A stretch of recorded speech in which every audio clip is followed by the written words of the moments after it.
Alors, dans cette vidéo, nous allons voir comment trouver une matrice de rotation à partir de l'axe de rotation et de l'angle de la rotation. Ici, on nous donne un vecteur U 1, 1, 1, donc dans R3. R, la rotation d'axe RU, c'est-à-dire l'axe dirigé par le vecteur U, et d'angle de pi sur 3.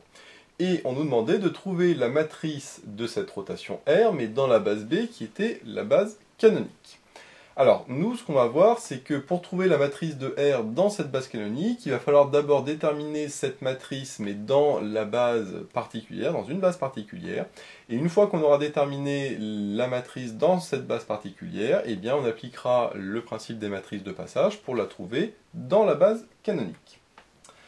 L'idée va être la suivante, c'est que la base dans laquelle on va d'abord exprimer cette matrice, ça va être une base orthonormée, parce que c'est beaucoup plus simple de travailler dans une base orthonormée. Et donc, il va d'abord falloir, tout d'abord, créer cette base orthonormée. Alors, pour commencer, ça va être très simple. On va prendre un vecteur E1 qui va correspondre au vecteur U, mais qu'on va normer. La norme du vecteur U, c'est racine de ça au carré plus ça au carré plus ça au carré. Donc 1 au carré plus 1 au carré plus 1 au carré, ça fait 3. Donc la norme de ce vecteur, c'est racine de 3. Donc pour avoir un vecteur normé, il faut que je le divise par sa norme, c'est-à-dire que c'est 1 sur racine de 3 fois le vecteur U. Bon, hein, ça c'est le vecteur que je vais prendre comme vecteur E1. Ensuite, le vecteur E2, alors il y a plusieurs possibilités, parce que là, il n'y a pas forcément de bonne ou de mauvaise réponse. Par contre, il y a quand même deux conditions, puisque comme je suis dans une base orthonormée, il faut que mon vecteur soit déjà normé, et surtout, il faut qu'il soit orthogonal au vecteur U qui est ici. Comment je fais pour avoir un vecteur orthogonal au vecteur 1, 1, 1 ? Il faut que le produit scalaire avec ce vecteur soit égal à 0. Donc si par exemple je prends 1 pour la première coordonnée, 1 fois 1 ça fera 1, donc pour compenser il faut moins 1, et donc je vais faire 1 fois moins 1. Comme ça, si je fais le produit scalaire, ça me fera 1 fois 1 ça fait 1, 1 fois moins 1 ça fait moins 1, et 1 moins 1 ça fait 0. Donc j'ai besoin de rien d'autre, donc je peux rajouter un 0 ici, et à ce moment-là, le produit scalaire de ces deux vecteurs est bien égal à 0. Par contre, une fois que j'ai fait ça c'est mon vecteur, le deuxième vecteur que je vais prendre, mais il faut le normer encore une fois, parce que je suis dans une base orthonormée.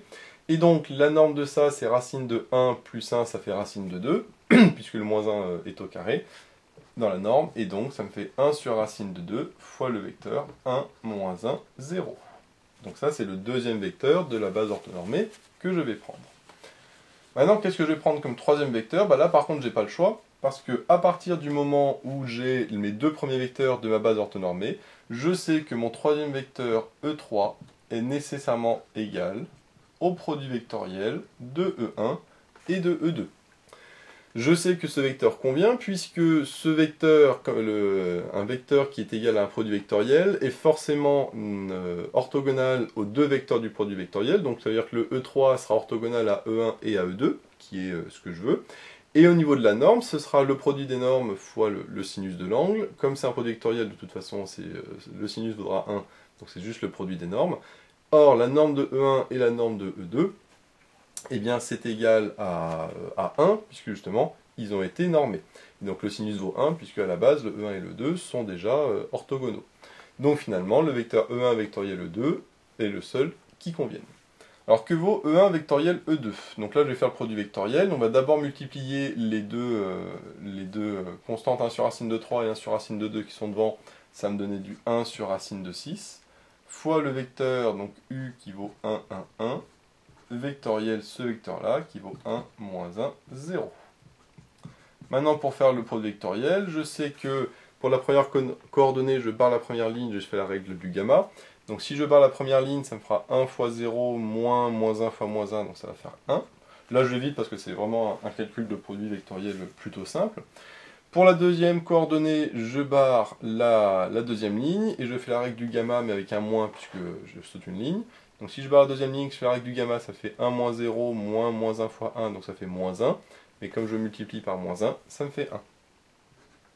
Et enfin, pour la dernière coordonnée, je barre la dernière ligne, je fais le gamma, donc ça fait 1 fois moins 1, ça fait moins 1.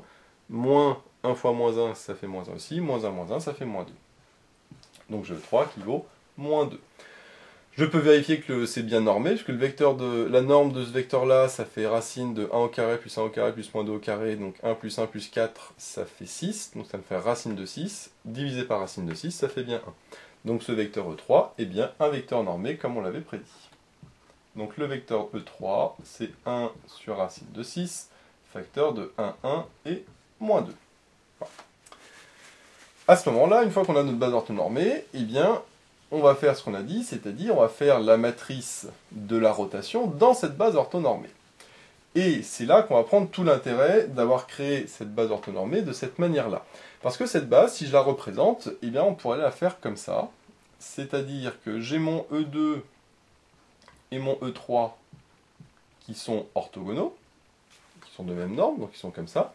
Et je sais que mon E1, lui, il est... Alors si on le fait en 3D, mon E1 serait comme ça, hein, c'est E1, E2, E3. Bon, mais le E1, je ne vais pas le faire comme ça, je vais plutôt le faire sous forme de points, puisque il est orthogonal. Donc c'est comme en physique, comme on fait X, Y, Z. J'ai le X qui est vers nous, le Y et après le Z. Et donc à ce moment-là, hop, on le représente par un point. Bon, on peut le représenter dans ce sens-là ou dans l'autre sens, c'est pas très important. Ici, on va voir que ça n'a pas beaucoup d'importance. Voilà.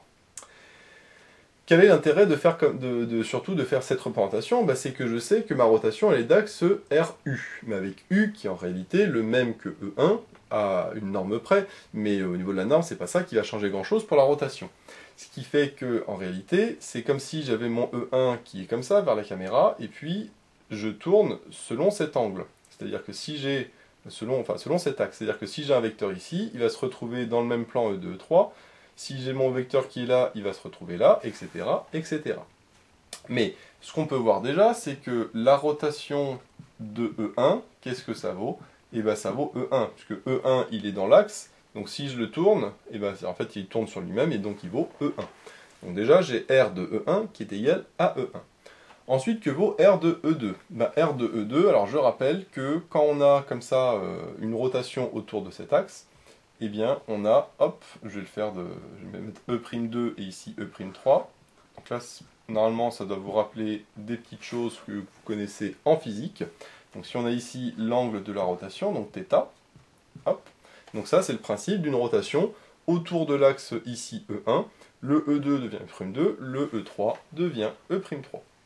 Et que vaut E'2 et E'3? Je sais que E'2, c'est égal à cos θ selon E2 plus sinus θ selon E3. Voilà. Alors d'habitude, bien sûr, quand on est en physique, c'est plus UR, c'est plus X et Y, et puis ça c'est UR et Uθ, c'est les changements en coordonnées polaires, mais la formule reste la même. Hein. E2 c'est X, E3 c'est Y, et E'2 c'est UR et Uθ. Ici, que vaut le cos de θ? Le θ vaut 2π sur 3. Et donc le cos de θ, c'est le cos de 2π sur 3. Le cos de 2π sur 3, c'est moins 1,5. Donc là, ici, je peux mettre moins 1,5. Et le sinus de 2π sur 3, par contre, lui, c'est racine de 3 sur 2. Donc je peux mettre ici racine de 3 sur 2. Et donc E'2, ça correspond à quoi? E'2, c'est l'image de E2, c'est-à-dire c'est R de E2. J'en déduis donc que R de E2 est égal à moins 1,5 de E2 plus racine de 3 sur 2, E3. Donc je vais le mettre ici.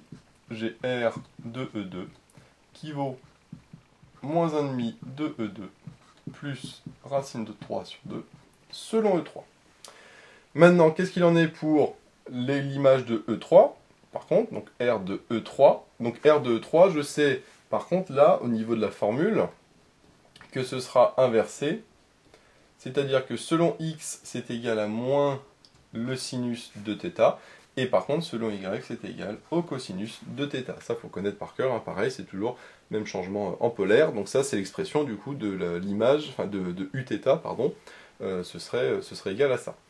Donc là, le sinus θ, on a vu qu'il valait racine de 3 sur 2, donc ça fera moins racine de 3 sur 2. Et le cosinus de θ, lui, il vaut... on a dit moins 1,5, donc ça fera ici finalement moins 1,5, puisque le cos de 2π sur 3 vaut moins 1,5. Une fois que j'ai ces expressions-là, je vais pouvoir très facilement écrire la matrice de ma rotation dans la base E1, E2, E3. Donc ça, si cette matrice-là, j'appelle grand M, et donc j'appelle grand E' la matrice de R, mais dans la base B', la base B', c'est la base E1, E2, E3, et bien je sais à ce moment-là que ma matrice s'écrit toujours, ici la base E1, E2, E3, et en colonne j'aurai R de E1, R de E2 et R de E3. Je ne mets pas les vecteurs, hein, parce que ici ça n'a pas d'intérêt, je ne mets pas la flèche au-dessus. Et là, à partir des trois expressions qu'on a, ça va être très facile de remplir la matrice, puisque R de E1, on a vu que c'était E1. Donc R de E1, c'est une fois E1, donc ça fait 1, 0, 0. Ensuite, que vaut R de E2? R de E2, on a vu que c'était égal à moins 1,5 de E2 plus racine de 3 sur 2, E3, donc il n'y a pas de E1. Par contre, il y a moins 1,5 de E2, et en E3, il y a racine de 3 sur 2. Donc ça fait moins 1,5 et racine de 3 sur 2. Et pour R de E3, pareil, il n'y a que du E2, E3, il n'y a pas de E1, donc là ça fait 0. Au niveau de E2, j'ai moins racine de 3 sur 2. Et au niveau de E3, j'ai moins 1,5. Donc ça me donne cette matrice-là. Donc finalement, ma matrice M' est égale à ça, 1, 0, 0, 0 moins 1,5 racine de 3 sur 2, et 0 moins racine de 3 sur 2, moins 1,5. Et comme on le voit, cette expression, j'ai réussi à la trouver en calculant les images de E1, E2 et E3 grâce au petit schéma, qui correspond au même schéma qu'en physique de rotation de UR Uθ, puisque le principe justement de UR Uθ, en coordonnées polaires, c'est de faire une rotation autour de l'axe Z, qui ici correspond à E1. Et donc on voit tout l'intérêt d'avoir créé la base E1, E2, E3 en partant de E1 qui est l'axe de rotation, et après on fait comme on a fait, comme je viens de vous le montrer. Alors le problème c'est que là, l'exercice n'est pas terminé, puisque la question c'était d'exprimer la matrice de R, mais dans la base canonique, la base B. Alors que moi je l'ai exprimé ici dans la base B', qui est la nouvelle base E1, E2, E3. Donc, à ce moment-là, c'est pas grave, il va juste falloir faire une petite étape supplémentaire pour faire le changement de base. Ce que je sais, c'est que ma matrice M, donc dans la base canonique, est égale à P fois la matrice M' fois la transposée de P. Enfin, normalement c'est P-1, mais ici P-1 c'est transposé de P, puisque P, ça va être la matrice de passage de la base canonique vers la base B', qui est E1, E2, E3. Alors, que vaut P? Eh bien P, je vais le mettre ici, c'est comme c'est la matrice de passage de la base canonique vers la base E1, E2, E3, et bien c'est tout simplement les vecteurs E1, E2 et E3 en colonne. Donc c'est-à-dire que P, ici je vais avoir E1, c'est-à-dire 1 sur racine de 3, 1 sur racine de 3, et ici 1 sur racine de 3. Au niveau de M', au niveau de la deuxième, j'aurai ici 1 sur racine de 2, moins 1 sur racine de 2, et 0. Et au niveau de E3, hop, je vais le mettre là, et au niveau de E3, j'aurai 1 sur racine de 6, 1 sur racine de 6, et moins 2 sur racine de 6. Donc ça c'est pour ma matrice P. Bon, la transposée, ça vous savez faire, hein, j'inverse les lignes et les colonnes. Hein. La première ligne devient la première colonne, la deuxième ligne, la deuxième colonne, la troisième ligne, la troisième colonne. Et donc après, il suffit de faire le petit calcul qui est ici. Alors je ne vais pas le faire parce que c'est assez long et ça n'a pas beaucoup d'intérêt ici parce que c'est juste de la multiplication de matrices. Donc là je vous donne directement le résultat, si vous voulez vous pouvez vous entraîner en calculant d'abord P fois M', donc ça fois ça, et après multiplier le résultat par la transposée de P, donc la transposée de ça. Et normalement vous retrouverez une matrice M qui est en réalité très simple puisqu'elle vaut 0, 1, 0. Ensuite, on a 0, 0, 1, et enfin 1, 0, 0. Donc ce qui est quand même très simple apparemment, comparé en plus à la matrice M' qui semblait simple, mais qui est en réalité beaucoup plus complexe que la matrice M. Alors ça, c'est un résultat un peu particulier, hein, parce que normalement les matrices de rotation ne sont pas aussi simples, mais ici ça vient du fait que mon U est égal à 1, 1, 1, donc c'est comme un vecteur particulier, c'est pas comme si on avait un vecteur par exemple 2, 3, 4, donc qui est totalement symétrique en x, y et z.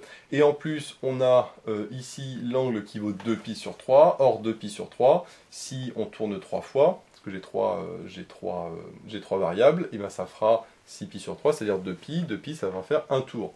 Et donc en réalité, ça, c'est une matrice qui transforme les vecteurs en un autre. Donc c'est la matrice ça transforme le x, y, z donc le x, on voit qu'il devient y, le y devient z, et le z devient x. C'est-à-dire qu'en fait, je fais une permutation, en réalité.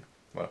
Et là, c'est vraiment un cas particulier, hein, bien sûr, En cas général, on trouve quelque chose de beaucoup plus compliqué, mais par contre, la méthode reste exactement la même, c'est-à-dire celle que j'ai fait, de créer une base orthonormale à partir du vecteur de l'axe de la rotation, donc qui ici est U. Pas oublier de le normer, parce que sinon, après, ça pose des petits soucis pour la suite. Et après, eh bien, on construit le vecteur E2 et E3. Le E2, j'ai pris celui-là, mais vous pouvez très bien prendre un autre vecteur, et après, le E3 sera différent, mais le résultat final, par contre, M, sera le même. Voilà. Et la matrice M', elle aussi voilà, sera la même également. La seule chose qui va changer, c'est bien sûr les matrices de passage P et la transposée de P. Et ce qui est très important, c'est bien sûr le petit schéma que j'avais fait tout à l'heure, ici, avec le vecteur U qui est comme ça, et les vecteurs E2 et E3. Et c'est ce schéma-là qui nous permet de trouver la rotation de E2 et la rotation de E3, et qui sera nécessairement qui en auront nécessairement les coefficients ici, du fait que l'angle est égal à 2π sur 3. Et ce, quels que soient les vecteurs E2 et E3. On voit que quand j'ai appliqué la méthode ici, les valeurs de E2 et E3 n'avaient finalement strictement aucune importance. Ils auront une importance uniquement dans la matrice de passage P. Donc voilà, j'espère que cette vidéo vous sera utile. N'hésitez pas à vous abonner pour être au courant des nouvelles vidéos qui sortiront. J'ai mis le lien dans la description vers l'énoncé de l'exercice, ainsi que vers d'autres exercices sur les matrices de rotation. J'ai également mis le lien vers la page Tipeee où vous pouvez soutenir Méthode Math. Et moi je vous dis à bientôt pour de nouvelles vidéos.